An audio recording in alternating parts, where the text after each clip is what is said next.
Boa noite a todos, de retorno para mais um dos nossos estudos rápidos do Livro dos Espíritos, nós que estamos estudando o capítulo 11 dos Três Reinos e ainda o subtítulo Os Animais e o Homem. Bom, ontem eu encerrei o estudo com vocês da questão 605, inclusive o item A, na qual nós vimos que o homem não tem duas almas distintas, ele tem uma alma só. Concluindo, na realidade, que quanto mais evoluído é o espírito do homem, melhor força moral ele possui, inclusive para combater as influências da matéria do nosso próprio corpo físico.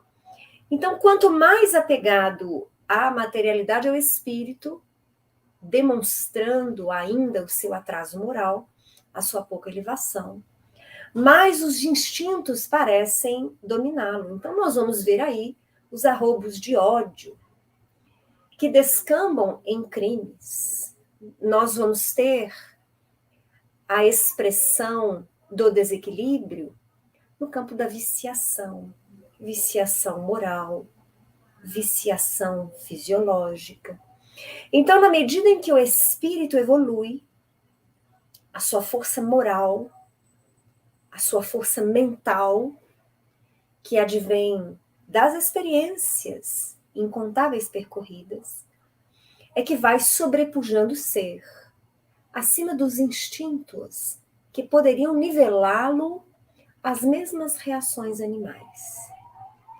Porque nós vimos, inclusive, no comentário a essas questões que nós finalizamos ontem, que o organismo físico imprime, sim, influenciação no espírito. E nós vemos, inclusive, diante dessa verdade, que também os espíritos missionários se submetem às mesmas dificuldades, porque o corpo deles físico é exatamente igual ao nosso. Então, em resumo, eu me recordo que na minha adolescência, muitas vezes na época de carnaval, eu ouvia os meus colegas falando, eu ouvia brincadeiras no sentido assim, a carne é fraca, quando alguém bebia demais, ou quando alguém acabava se excedendo em algum comportamento. E aí hoje, dotados já de maior conhecimento espírita, nós vamos dizer assim, não é a carne que é fraca, o espírito que ainda é fraco. Porque quando o espírito é forte, ele é o comandante. A carne não manda nas nossas escolhas. É a fortaleza do nosso senso moral, a nossa mente equilibrada, harmoniosa e consciente do seu dever, da sua tarefa, é que deve comandar. Mas isso também depende das nossas conquistas, do processo evolutivo. Bom, então, isso nós vimos na questão 605 e a linha A. Mas não deu tempo da gente ver o comentário que Kardec apresenta logo após essa questão. Então eu separei 2 trechos desse comentário de Kardec, e depois a gente passa para a próxima questão. O primeiro trecho que eu separei para vocês, Kardec diz o seguinte: encarnando no corpo do homem, o espírito lhe traz o princípio intelectual e moral que o torna superior aos animais. Suas paixões têm origem na sua natureza animal e outra na impureza do espírito, que simpatiza mais ou menos com a grosseria dos apetites animais. Purificando-se, o espírito se libera pouco a pouco das influências da matéria. Então, esclarecendo justamente esse comentário anterior que eu fiz. O homem tem uma só alma, mas ele convive por conta do seu atual estágio evolutivo com a natureza animal e a natureza espiritual que lhe pertence, uma vez que ele precisa, para o seu aprendizado, das experiências reencarnatórias no plano denso da matéria. Mas o seu espírito pode sim sobrepujar-se àquilo que a matéria lhe imprime como características. Então, independente das variações químicas, endócrinas, que possamos sofrer dia a dia no plano físico, por mecanismos naturais no nosso corpo físico, o espírito equilibrado, consciente, ele domina as suas reações. Aquele que se deixa levar, aquele que não pensa, aquele que não tem consciência da sua tarefa, do seu dever, do seu papel como espírito imortal, e que muitas vezes se coloca na vida física só para gozar da vida, esse se deixa levar quase como um barco sem capitão. Qualquer mudança química endócrina podem levá-lo a grandes acessos de raiva, a grande momento de depressão, a grandes momentos de euforia e assim por diante. Vamos continuar então. Questão 606. Kardec pergunta: de onde tiram os animais o princípio inteligente que constitui a alma de natureza especial de que são dotados? Então aqui, Kardec está perguntando em relação aos animais. Então já vimos que eles têm uma alma animal, difere da do homem. Então Kardec quer saber aqui de onde vem o princípio inteligente que os difere dos demais reinos inferiores. E aí a resposta do elemento inteligente universal, ou seja, há um só elemento inteligente universal, que é criado pelo Pai, pela força primária, causa primária de todas as coisas, e que os próprios espíritos denominam neste livro, no Livro dos Espíritos, e isso é mencionado em várias outras obras, de princípio inteligente do universo. Esse princípio inteligente do universo é o mesmo elemento inteligente universal. Ele é o início da criação. Então, tudo em a criação prossegue no campo da evolução. A matéria, que é elemento criado pelo Pai, não tem vida própria. Então, essa matéria, ela é, digamos assim, temporária também, e ela não vai apresentar por si só evolução. É um elemento bruto, que é derivado do princípio do fluido cósmico universal, que é aquela energia primária. Mas nós vimos lá atrás, no início dos nossos estudos, na primeira parte do livro dos estudos dos espíritos, que nós temos o espírito. Então, nós poderíamos dividir toda a criação em Deus, força criadora, matéria e espírito. Então, a matéria, nós já falamos, ela é temporária, ela tem vida, ela também se modifica na medida em que se destrói, retorna às moléculas primitivas, que são o fluido cósmico universal. Mas o espírito, ele é inteligente. E o espírito começa pelo elemento inteligente universal. É o princípio inteligente do universo. Este princípio inteligente do universo, elemento inteligente universal, vai experienciar nos reinos inferiores. Vai galgar degraus de início de inteligência nos animais. Vai galgar mais um degrau no campo de maior consciência, maior controle mental e de maior desenvoltura da sua inteligência no reino hominal. E vai ainda caminhar em direção ao reino angelical, com conquistas do espírito que nós, por enquanto, podemos imaginar, mas não podemos mensurar. Esse é o caminho. Questão 606A. Kardec vai perguntar: então, emanam de um único princípio a inteligência do homem e a dos animais? Olha só. Nós vamos ver agora um caminhar de raciocínio de Kardec. Então, ele quer saber assim, então é o mesmo princípio? Ele passa pelo reino animal e depois chega no hominal? É isso mesmo que vocês estão dizendo? E eles respondem, sem dúvida alguma. Porém, no homem, passou por uma elaboração que a coloca acima da que existe no animal. Assim como no reino angelical, quando adentrarmos, quando nos pudermos considerar espíritos puros, nós estaremos absolutamente, com absoluta certeza, em um estágio muito mais avançado intelecto-moral, que pode, inclusive, não ser comparado ao do homem. tal as conquistas que o espírito milenar vai fazendo através da eternidade.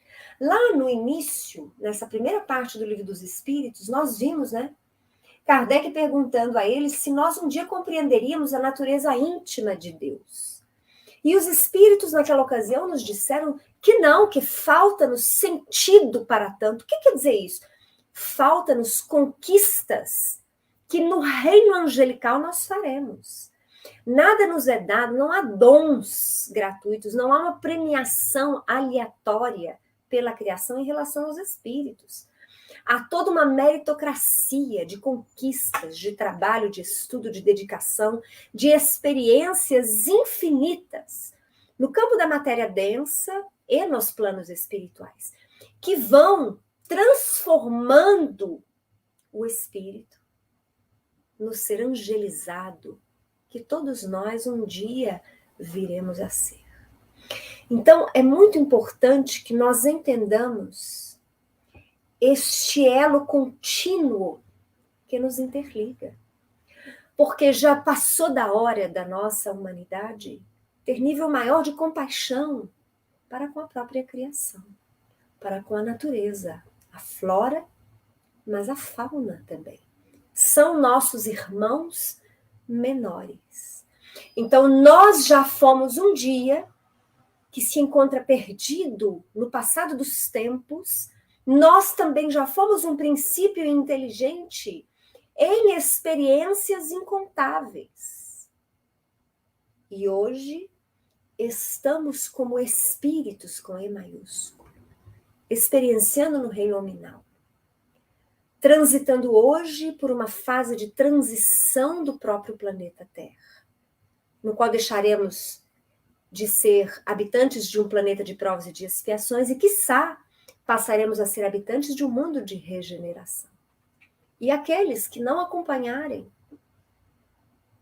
esses novos pensamentos, esse despertar de consciências, aqueles de nós que não consigamos demonstrar de maneira efetiva a boa vontade no campo do aprendizado do espírito, muito possivelmente seremos convidados ou intimados a repetir de ano.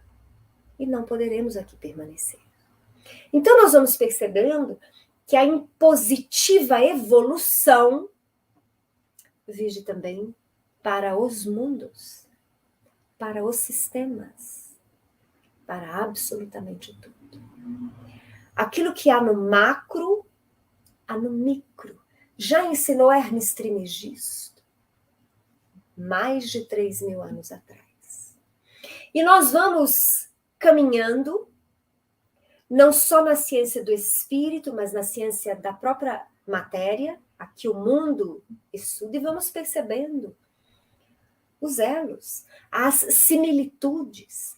Nós já percebemos de forma clara esse movimento constante em nosso corpo físico, em nossa mente, em nossos espíritos, na humanidade como coletividade, nos mundos.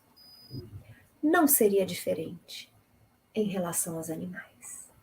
Não teria Deus criado seres à parte para deixá-los estagnados pela eternidade, para só servir de pasto para a nossa alimentação. Não. Eu não acredito nisso. Eu estou com Kardec, que fala exatamente o contrário disso. Mas vamos continuar. Na questão 607, Kardec pergunta: dissestes, lá na questão 190, que o estado da alma do homem na sua origem corresponde ao estado da infância na vida corporal, que sua inteligência apenas desabrocha e se ensaia para a vida. Onde passa o espírito essa primeira fase do seu desenvolvimento? Mas vejam só, essa infância, né, da alma do homem, não somos nós, não. Não são nem os nossos indígenas, quase dizimados em absoluto na atualidade.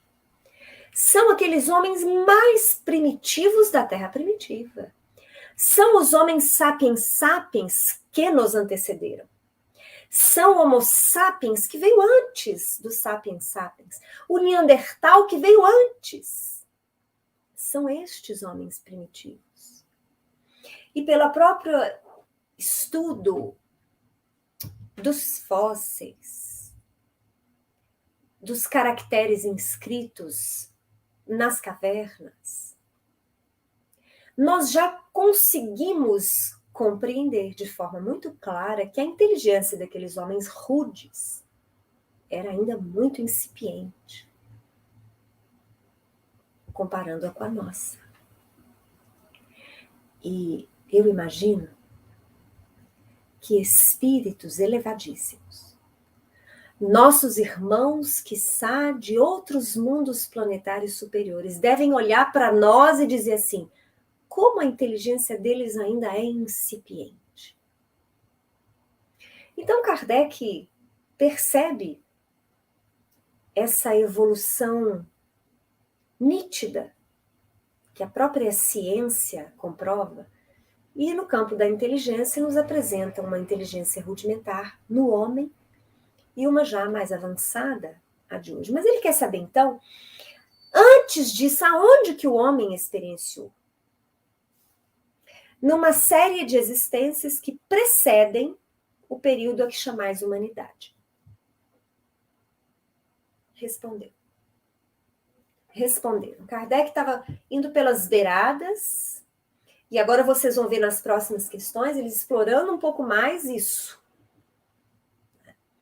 Então, em existências que precedem o período da humanidade, entre outras palavras, antes de iniciar experiências no reino hominal, o princípio inteligente experienciou em outros reinos. Que reinos estes? Animal, vegetal, mineral. Claro, não poderia ser mais claro. Então os espíritos vêm afirmando, eles vêm costurando o raciocínio com Kardec, para que nós possamos compreender isso. O princípio inteligente, simples e ignorante, todos iguais, concedidas oportunidades infinitas no correr dos séculos e séculos. Todo mundo criado igualzinho, sem escolha. Sem nenhum pai que fala assim, você vai ser o homem bonitinho, você vai ser uma mulher, você vai ter uma experiência muito feliz, você vai ser muito infeliz, não, você vai ser animal só para ser comido, vou criar você só para ser alimento do homem. Princípio inteligente do universo, simples e ignorante, iniciou ali a obra da criação. E aí, em nós, desde o início, todas as potencialidades, em todos, para crescer, para evoluir, para conquistar mecanismos cada vez mais complexos.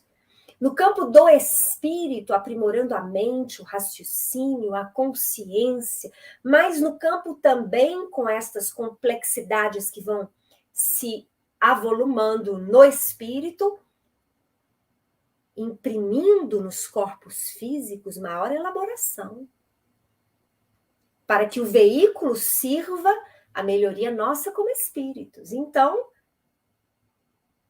milhares e milhares de anos no reino mineral, somente para treinar a força da atração em nós. No reino vegetal, iniciando o contato de troca com o meio ambiente, aprendendo a respiração através da fotossíntese, reconhecendo a força solar, reconhecendo a mudança dos climas que afeta a vida da planta, sem nenhuma inteligência até. Só sensações. Depois, milhares e milhares de anos no reino animal, indo desde as espécies mais simples até as mais complexas e superiores, quando o princípio inteligente já adquire uma inteligência que mesmo ela, apesar de inferior ao homem, mesmo ela vai se aprimorando no campo do instinto. O inseto tem o potencial inteligente já nele, mas ele não vai usufruir dele. Ele não tem ainda nem mecanismo fisiológico nem espiritual para isso, mas em carreiras de espécimes animais medianas, aquele princípio inteligente vai aprendendo a ter pequenas noções, primórdios, de uma inteligência que nós vamos verificar como instintiva, rudimentar, mas já existente nos mamíferos, principalmente nos animais superiores. Até que isso vai desaguar quando esse espírito com E minúsculo já, porque já individualizado, adentra no reino nominal e recebe então novo patamar de experiências, quase como ele tivesse recebido, vamos dizer assim, um anexo para que a sua inteligência caminhe de forma muito mais acelerada que antes. E ele pense ininterruptamente. Mas nas primeiras experiências, o trem está tomando velocidade. E é exatamente isso que nós vamos perceber. As primeiras experiências do espírito com E minúsculo, que acabou de sair do reino animal, que adentra no reino do homem, naqueles primeiros corpos primitivos. Hoje, na Terra, nós já não temos mais estas iniciais experiências do espírito com E minúsculo, do espírito animal. Eles têm de caminhar nesse estágio de transição em mundos primitivos. E depois dessas primeiras experiências é que o trem vai tomando maior velocidade. E o espírito que antes era animal é então conhecido como espírito com E maiúsculo, que é o espírito do homem. E ele vai desenvolver-se plenamente no campo de uma inteligência abstrata, consciencial, amplo poderio mental e livre-arbítrio, que antes ele não tinha. Bom, continua ainda Kardec. 607A, pergunta ele. Parece que assim se pode considerar a alma como tendo sido o princípio inteligente dos seres inferiores da criação. Não, então Kardec quer tirar a dúvida. Quer dizer, para mim já tinha ficado muito claro até aqui, mas Kardec não quer deixar nenhuma dúvida. E vejam só, todo esse cuidado de Kardec, nós ainda temos muitos espiritualistas, e espíritas, inclusive, que acreditam realmente que o reino animal é um reino inseparado. Deus criou os animais para serem só animais pela eternidade. Então, veja bem, para mim parece tão claro o Livro dos Espíritos, Kardec tomou um cuidado tão grande de fechando arestas e mesmo assim o homem, teimosamente, arrogantemente, insiste em manter-se em raciocínios tão somente para justificar o seu hábito alimentar. É uma opinião minha sobre isso. Mas vamos ver o que os espíritos respondem a essa pergunta de Kardec, né? Já não dissemos que tudo na natureza se encadeia e tende para a unidade? Nesses seres, cuja totalidade estais longe de conhecer, é que o princípio inteligente se elabora, se individualiza, pouco a pouco, e se ensaia para a vida, conforme acabamos de dizer. Então, aqui é importante, além deles falarem de forma clara sobre essa unicidade, essa continuidade das experiências do princípio inteligente, eles falam assim que existem formas de vida que nós ainda desconhecemos. Então, vocês vão se recordar que algumas aulas atrás eu venho mencionando para vocês os elementais e confessando para vocês que, não obstante as centenas de livros espíritas, nós ainda não temos, digamos assim, a palavra final afirmando, por exemplo, que o princípio inteligente, que é o espírito animal, antes dele ser conhecido como espírito do homem, ele vai passar pelos elementais. Há uma presunção, nós fazemos pálida ideia disso, mas nós não temos ainda todos os esclarecimentos sobre isso. Então é isso que eles estão dizendo, que muita coisa ainda vai ser dita, muita coisa ainda vai ser esclarecida, mas que é preciso que nós saibamos que estas formas de vida existem. Por que eles estão afirmando isso? Para que não aconteça, né, de alguém falar assim, mas não estava com Kardec, então não é verdade. Mas a verdade é que os espíritos e Kardec deixam sim mecanismos muito claros para que nós percebamos que nós podemos evoluir para novos conceitos. Nós podemos esmiuçar mais, podemos aprofundar mais, porque isto aqui é a base. Mas não é tudo. Então, por isso que os espíritos deixam claro. Assim, existem formas que vocês não conhecem, mas vai haver um tempo em que vocês vão conhecer. Mais ou menos isso. Mas continuam eles.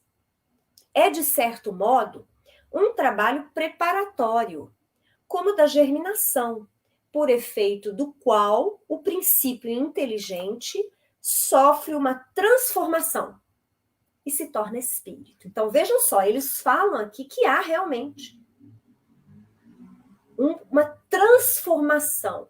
E Emmanuel deixa subentendido no livro A Caminho da Luz que essa transformação acontece no plano espiritual, a nível de perispírito, quase como se dentro das nossas potencialidades, que já existem todas desde o princípio inteligente, fosse lá e ligasse uma chavinha. Não, agora, de espírito animal, você vai ser um espírito hominal. Estava lá a chave. O mecanismo já estava lá, desde o início. Porque nós estamos desenhados. A nossa maquete está pronta dentro de nós. Só que nós estamos construindo a nós mesmos no caminho dos milênios. Mas está tudo lá. A potência está toda lá. Então, da nossa inteligência também. Então, essa transformação se dá, segundo Emmanuel no livro O Caminho da Luz, no plano do perispírito, que então vai poder iniciar as suas experiências no reino nominal, nos homens mais primitivos, já com uma inteligência absolutamente diferente da anterior, mas que ainda inicia o seu funcionamento. Por isso que ele se parece ainda muito com o animal. Continuam eles. Entra, então, no período da humanização, começando a ter consciência do seu futuro, capacidade de distinguir o bem do mal e a responsabilidade de seus atos. Assim, a fase da infância se segue a da adolescência, vindo depois a da juventude e da madureza. Nessa origem, coisa alguma há de humilhante para o homem, quer dizer, não há demérito nenhum em dizer que o nosso princípio inteligente já experienciou milhares e milhares de vezes anteriormente a esse estágio em que nos encontramos, nos reinos inferiores da natureza. Não há humilhação nenhuma. Sentir-se humilhados os grandes gênios por terem sido fetos informes nas entranhas que os geraram? Se alguma coisa há que lhe seja humilhante, é a sua inferioridade perante Deus e sua impotência para lhe sondar a profundeza dos desígnios e para apreciar a sabedoria das leis que regem a harmonia do universo. E essa inferioridade perante Deus nós sempre vamos ter. Nós nunca seremos Deus. Deus é único, imaterial, incriado, eterno. Nós somos criaturas imortais, perfectíveis, mas nunca seremos Deus. Continuam eles. Reconhecer a grandeza de Deus nessa admirável harmonia, mediante a qual tudo é solidário na natureza. Acreditar que Deus haja feito, seja o que for, sem um fim, e criado seres inteligentes sem futuro, fora blasfemar da sua bondade, que se estende por sobre todas as suas criaturas. Então, para mim, não tem dúvida. Eu já tive oportunidade, nas nossas aulas presenciais, lá no Cefacis principalmente, quando chega esse tema, de ter um ou outro companheiro, né, que vem com esse raciocínio de que os animais são seres à parte. Mas não tem como você ser espírita e acreditar nisso. Você pode acreditar nisso por ser teimoso, né? Mas então você não é, em absoluto, espírita. Você pode ser parcialmente, quer dizer, você concorda com alguns conceitos que os espíritos apresentam, mas pela sua teimosia você não concorda com outros. Você pode, é o seu livre-arbítrio, né? Mas nós estamos falando de um conjunto, de uma doutrina de conceitos, de esclarecimentos, que não são concretos e impostos. São, sim, motivo de meditação e de pensamento. Mas isso que os espíritos apresentam no tocante a essa matéria, pensem sobre isso. Tem absoluta lógica com a justiça divina.